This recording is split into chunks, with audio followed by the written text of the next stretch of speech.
The fuel filter is attached to a length of fuel line in the fuel tank. The filter can move freely in the tank, so it stays submerged when the tool is tipped. The filter removes debris from the fuel so it doesn't enter and clog the carburetor. Over time, the fuel filter will become clogged with debris, which will restrict the flow of fuel to the engine. This can result in an engine that is hard to start, starts and dies, or won't start at all. Replacing the fuel filter is a repair that you can do yourself, and I'm going to show you how. Hi, I'm Mark Socha.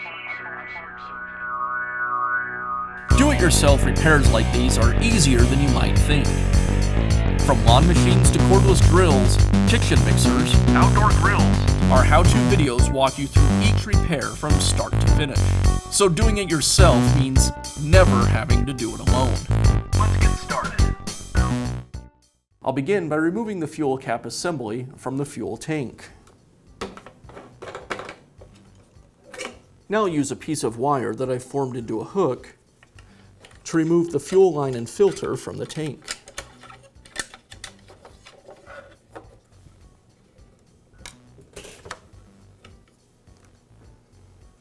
Now I can remove the fuel filter from the fuel line.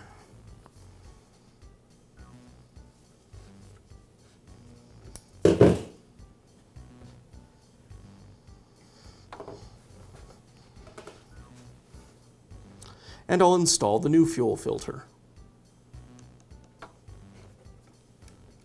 With the filter installed, I'll insert it back into the tank.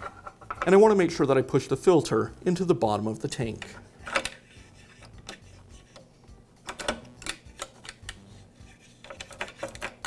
And I'll finish up by reinstalling the cap.